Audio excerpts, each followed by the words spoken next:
I've always been skeptical about AI writing actual prose. I just didn't see it being able to capture the emotion and tension I am looking for in a story. As of last week, all that has changed.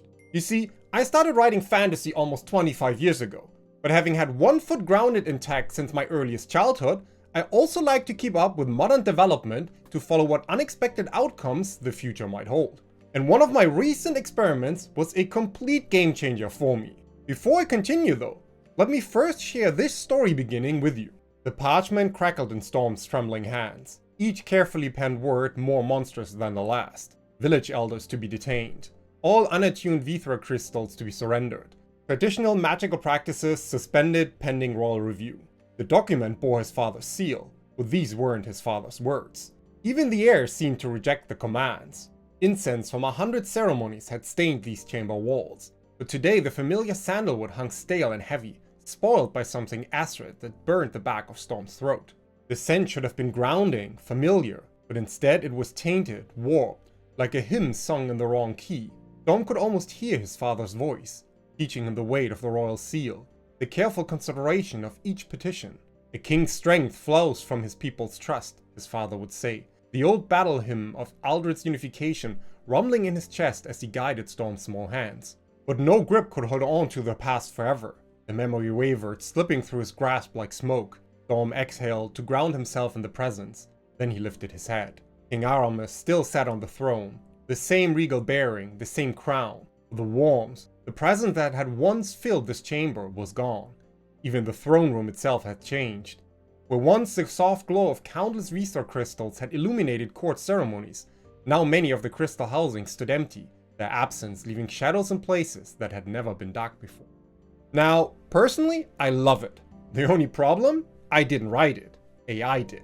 It features my world, my characters, and even my plot, yes. But I did not put those words together. What I did was direct rather than write. If you didn't like this at all, then that's okay as well. Creative liking is a subjective thing. Always has, always will be. Some of the most acclaimed fantasy novels are stories I couldn't get myself to read past the first pages, let alone finish. That's why the title of this video says it blew my mind. Because to me, this is a story I'd want to read more about. And even as a writer, this is the style I like to write in. These are words I want to string together in exactly that kind of way. But this experience has thrown me into a rabbit hole of emotional and practical conundrums. Where does the line between writing and crafting blur? Is it the act of writing or the act of telling stories that really matters to me? So in this video, I'm going to walk you through exactly how I approached this experiment and what it might mean for how we approach storytelling in the future. For this experiment, I used a blend of ChatGPT 4o and Claude 3.5 Sonnet New. When I first tried using AI for writing, I kept getting generic bland results that sounded nothing like my own work. But then I realized AI needs context just like any writing partner would. Imagine working with a ghostwriter who knows nothing about your story's world. You wouldn't just say, write me a fantasy scene. You'd provide background, character details, and style guidelines, right? The same principle applies with AI. I remember sitting at my desk after another failed attempt, ready to give up on the whole experiment. My story about Storm confronting his father kept coming back with dialogue that felt like it came from a different universe altogether. That's when it clicked though. I wasn't giving the AI the right foundation to build upon. Think of AI writing like building a house. If you don't provide a solid foundation and architectural plans, you'll end up with a structure that doesn't match your vision at all. But with the right blueprint, the results can be surprisingly aligned with what you imagined. Now, here's how you can provide effective context for AI writing. Step 1. Create a detailed writing style guide that reflects your personal voice and preferences. Include examples of your own writing that demonstrate your typical sentence structure, description style, and dialogue approach. Step 2. Develop comprehensive scene summaries that outline the emotional beats, key actions, and setting details you want to include. Step 3. Provide character profiles that go beyond physical descriptions. Include their motivations, speaking patterns, and unique personality traits. Step 4. Share world-building notes that explain the rules, cultures, and physical aspects of your setting that should influence the particular scenes.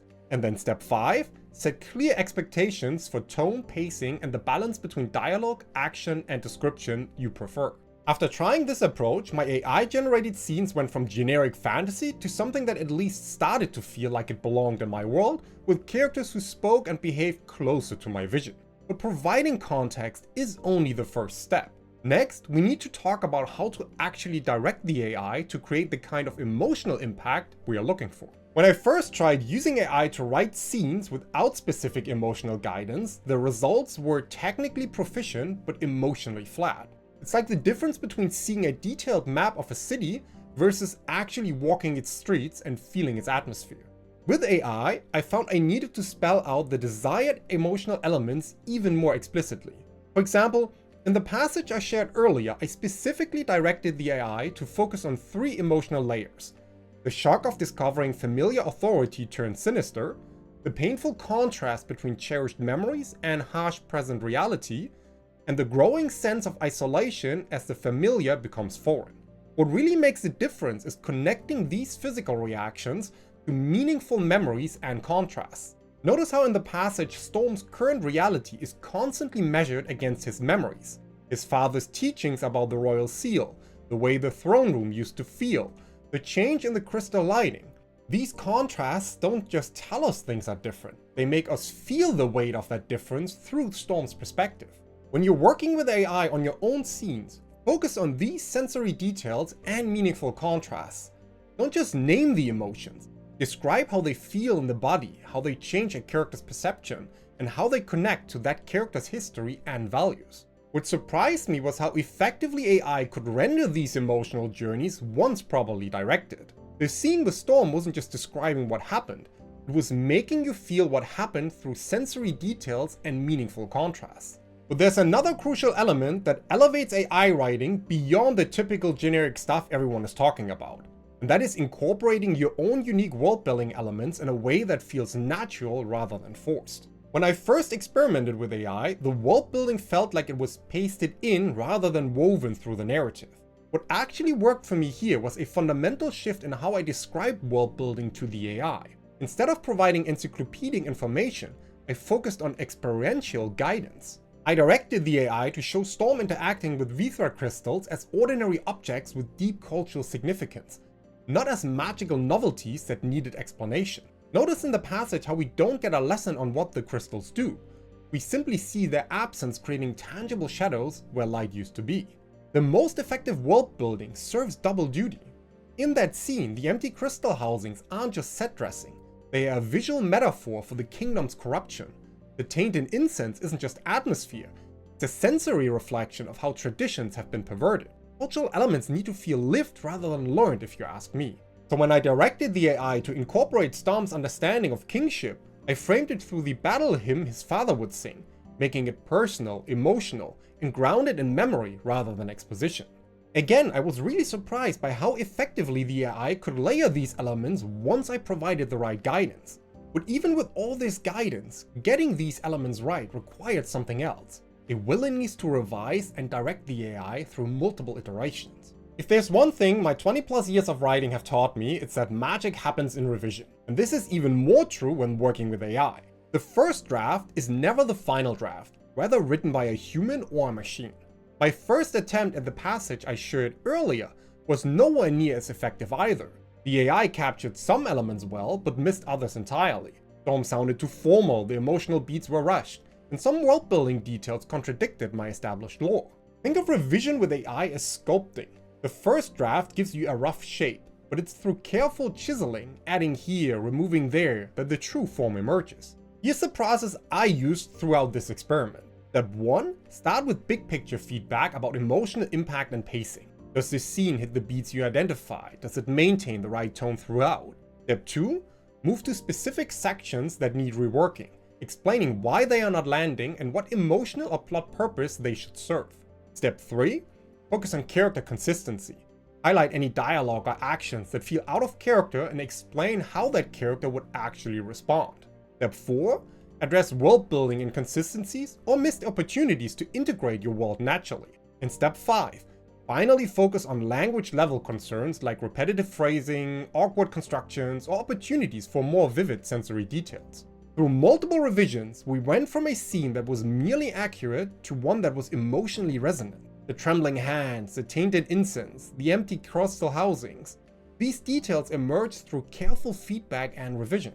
With this process and the results I got, raised profound questions about the nature of writing itself, which brings me to my final point. This experiment has forced me to confront some fundamental questions about what it means to be a writer. After so many years of crafting fantasy worlds, am I still a writer if I am directing AI rather than placing every single word myself? I remember revising that scene with Storm and his father during the experiment. I felt the same satisfaction I usually feel after completing a powerful scene, that mixture of exhaustion and pride. But then came the doubt, was this really my work? Had I cheated somehow? Well, I've never aimed to publish anything before.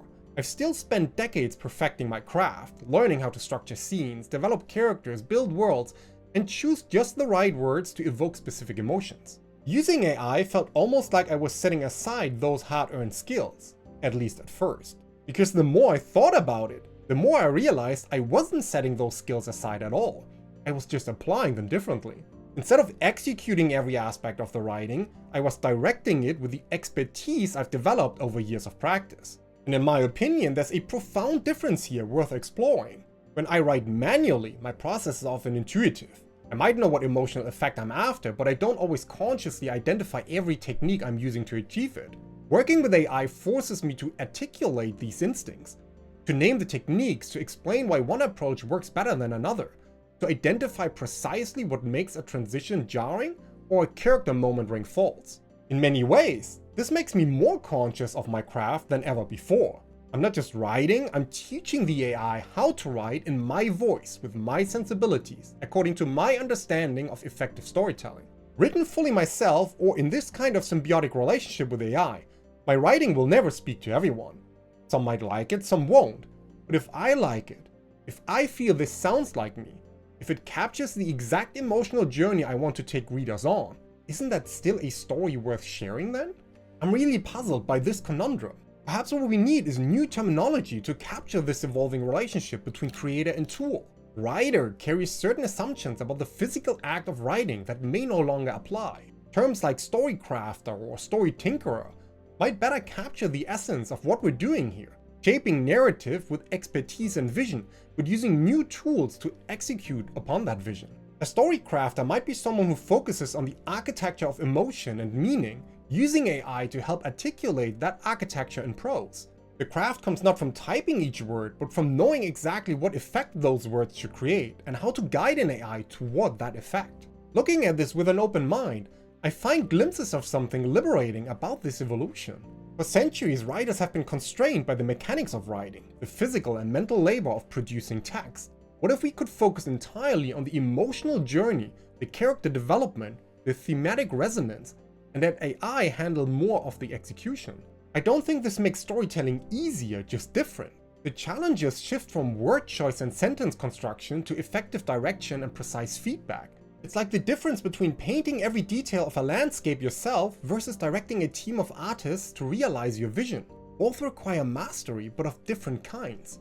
Art directors can be found everywhere, from game development studios to film production companies, holding vital roles in the creation of high-quality creative works. But perhaps even more importantly, this approach might open storytelling to people who have brilliant narrative visions but struggle with the mechanics of writing. People who can feel exactly how a scene should unfold but get stuck trying to capture it in words. What amazing stories might we gain access to if the barriers to written stories were widened and not necessarily lowered? I don't have definitive answers to these questions. I'm still exploring this new territory myself, still figuring out where the boundaries lie between my creativity and AI's capabilities. But throughout my 20+ years as a fantasy writer and my background in history, I've seen many changes in how we approach storytelling. From handwritten manuscripts to word processors, from traditional publishing to self-publishing, each technological shift has both challenged and expanded our understanding of what it means to be a writer. AI might represent the most profound shift yet. It's forcing us to separate the mechanical aspects of writing from the creative vision that truly defines our work. And while that separation can feel uncomfortable, it also offers tremendous opportunities to focus on what matters most, telling stories that resonate emotionally with readers. The passage I shared at the start of this video demonstrates what's possible when we approach AI as a collaborative tool rather than a replacement for human creativity. Now, that passage might not resonate with everyone, but I'm sure that many will find it to their liking, especially when trying to look past their potential issues with AI in general. Is it still writing? I'm not even sure if that's the right question anymore. Perhaps what matters is whether it's still storytelling. And to that, I can confidently answer yes from my personal point of view. But at the end of the day, writing, AI or not, comes down to finishing your story. No matter what tools you use, your vision, your ideas, and your creativity are what truly shape a great fantasy novel. So watch this video here next, where I'll show you the exact framework that finally helped me finish my own stories.